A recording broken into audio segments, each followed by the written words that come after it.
Alors, frères et sœurs, dans la Bible, le jubilé, c'est une réalité bien connue. C'est tous les 50 ans.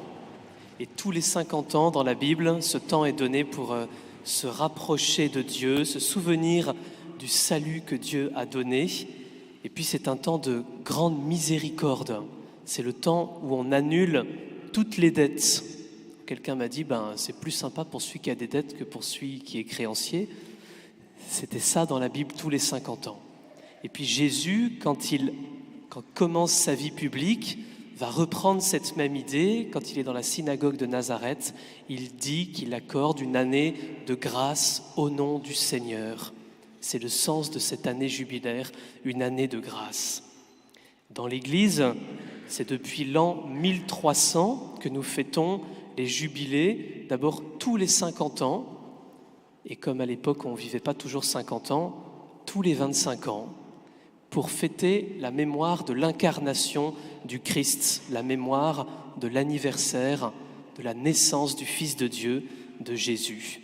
Et donc cette année, c'est vraiment une année spéciale. On ne vivra pas 5 années jubilaires dans notre vie, on n'en vivra peut-être même pas 3. C'est vraiment une année particulière de grâce qu'il nous faut saisir avec conviction, avec désir, avec cœur, une année de renouveau spirituel pour chacun d'entre nous.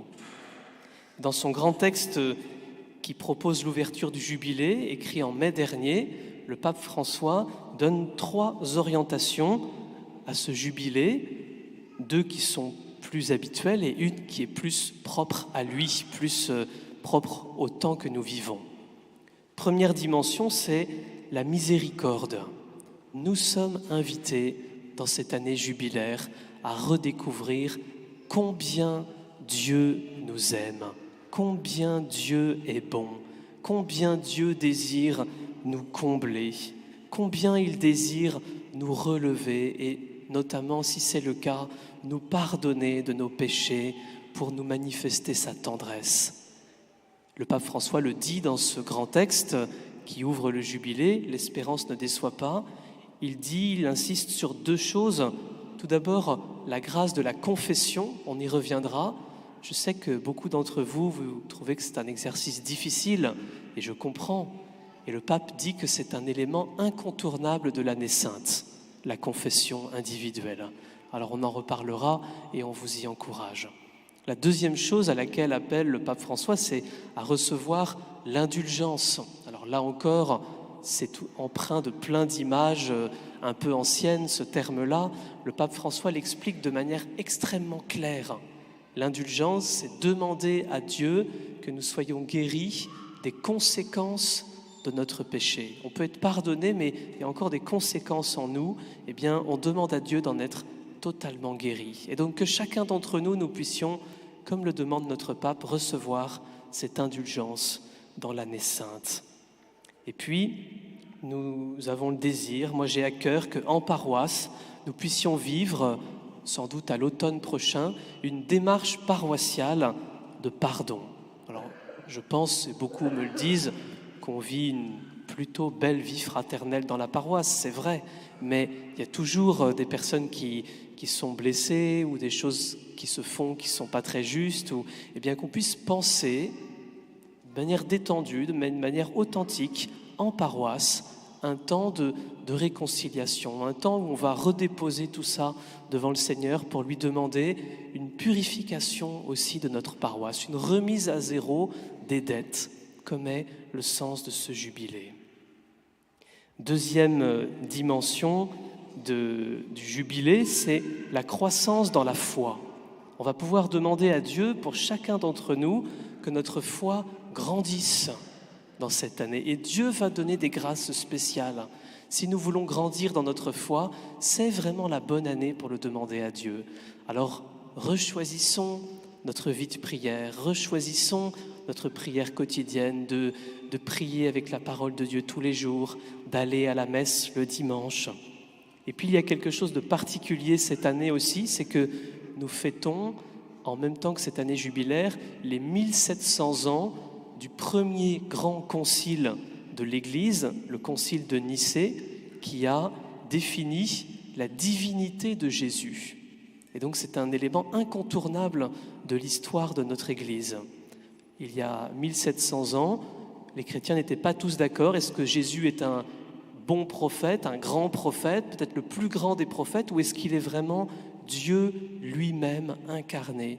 Eh bien, ce concile a défini de manière claire que Jésus était Dieu incarné lui-même. Et nous avons comme signe de cela ce credo que nous disons moins que l'autre, souvent plus petit, le credo de Nicée-Constantinople, signe qui a été écrit en partie à ce concile de Nicée et que nous réciterons cette année en paroisse tous les dimanches, de préférence à la version plus courte pour faire mémoire de cet anniversaire important.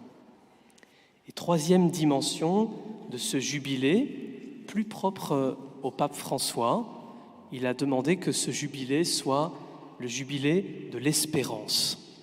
Il a bien conscience, et je pense nous aussi, que nous vivons une époque où peut-être qu'à plus qu'à d'autres époques, nous sommes tentés par la désespérance. Et donc, le pape François veut nous encourager à cette espérance. Et en fait, ce qui est très étonnant sous la plume du pape François, c'est qu'on pourrait penser spontanément que pour acquérir l'espérance, eh bien, c'est d'abord une démarche spirituelle, une démarche de prière, une démarche de conversion intérieure. Et en fait, le pape François, en 3 coups de plume, nous dit que nous avons la grâce immense de connaître Jésus. Et c'est ça notre vraie espérance. Et du coup, l'année de l'espérance pour nous les chrétiens sera, il nous le demande clairement, une année de l'action, une année de la mise en pratique, non pas tant nous pour acquérir l'espérance, que puisque nous l'avons parce que nous connaissons Jésus, de pouvoir la transmettre à ceux qui en ont besoin. Et le pape François recommande un certain nombre d'actions. Je vous encourage à lire ce beau texte. Il y en a beaucoup qui nous concernent peu, qui concernent les États, des appels à la diplomatie, la promotion de la vie sous toutes ses formes, une meilleure utilisation des ressources, l'unification de la date de Pâques entre tous les chrétiens. Tout ça concerne plutôt les grandes instances. Mais en lisant ce texte, je me suis dit, pour notre paroisse, il y a 3 catégories d'actions que le pape encourage qui, je pense, peuvent nous caractériser particulièrement. Le pape François encourage à prendre soin des jeunes, à prendre soin des personnes âgées et malades et à prendre soin de ceux qui n'ont pas la foi en Jésus. Eh bien, si vous le voulez bien, frères et sœurs, ce sera notre encouragement pour toute cette année. Comment est-ce que chacun d'entre nous pourrons faire un pas de plus dans cette année jubilaire pour transmettre l'espérance, pour prendre soin des jeunes, des personnes malades et âgées et des personnes qui ne connaissent pas Jésus. Voilà, tout au long de l'année, nous vous proposerons différentes choses pour pouvoir vivre cela et aller dans ce sens. Ça m'a beaucoup marqué dimanche dernier comme un signe de cela, alors que je prêchais sur les mages qui font une démarche spirituelle pour découvrir Jésus, et je disais, il y a tous les dimanches dans nos églises des personnes qui rentrent par hasard pour découvrir Jésus. Et à la fin de la messe, 2 personnes sont venues me voir en me disant « Merci, vous avez parlé pour moi ». Je rentre par hasard, je redécouvre la foi. Eh bien, c'était exactement ça, c'était mon histoire que vous avez dit. L'histoire des mages, c'est la mienne. Eh bien, je me suis dit, merci Seigneur pour ce signe. Et donc, c'est pour nous un encouragement pour toute cette année. C'est aussi dans ce sens que nous vous avons fait faire cet exercice en début de messe et que nous le referons régulièrement cette année pour qu'on puisse accueillir les personnes qui viennent, les connaître, les intégrer, prendre soin de tous ceux qui veulent redécouvrir la foi. Et alors, le signe de tout cela, frères et sœurs, de ces 3 dimensions, le pape François insiste beaucoup, c'est le pèlerinage. Parce que dans le pèlerinage, nous sommes invités à sortir de notre confort pour aller vers les autres comme un signe d'espérance, comme un signe de croissance dans la foi, comme un signe que nous recherchons la miséricorde. Nous vous en avons déjà parlé plusieurs fois, nous vous encourageons cette année à tous faire un pèlerinage. Alors vous allez dire, j'ai peut-être pas la santé pour ça. Eh bien, aller en pèlerinage à la cathédrale de Saint-Malo. C'est super. Et on vous encourage en paroisse de manière spéciale à un pèlerinage à Auray, on en a déjà parlé, ou à Lourdes, ou bien à Rome, en fin d'année au mois de décembre.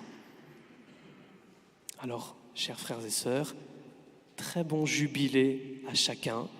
Choisissons de le vivre de tout notre cœur. Choisissons de le vivre de manière profonde, de manière forte, avec un grand désir, parce que je crois, Dieu me l'a déjà montré par plusieurs signes depuis 10 jours, que Dieu veut agir et va agir dans cette année pour chacun d'entre nous et pour notre paroisse. Alors je vous propose qu'on puisse prendre un petit temps de silence maintenant, de prière, pour demander à Dieu de nous faire entrer dans ce jubilé. Alors je vous propose de fermer les yeux. Et puis, peut-être cette première question que l'on peut se poser, qu'est-ce qui me marque? Qu'est-ce qui me touche dans ces dimensions du jubilé qu'évoque le pape François? Qu'est-ce que j'ai envie de retenir pour moi? Qu'est-ce qui m'interpelle? Voilà, prenons 1 ou 2 minutes de silence, de cœur à cœur avec le Seigneur pour faire monter en nous un désir, une pensée, une conviction sur ce jubilé pour nous-mêmes.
Deuxième et dernière question que je vous propose, qu'est-ce que je veux faire, puisque le pape nous encourage à l'action, qu'est-ce que je veux faire cette année de particulier pour prendre soin des jeunes, des personnes âgées et malades et des personnes qui ne connaissent pas Jésus? Quelle amitié je veux entretenir? Quelle visite je veux faire? Dans quoi est-ce que je veux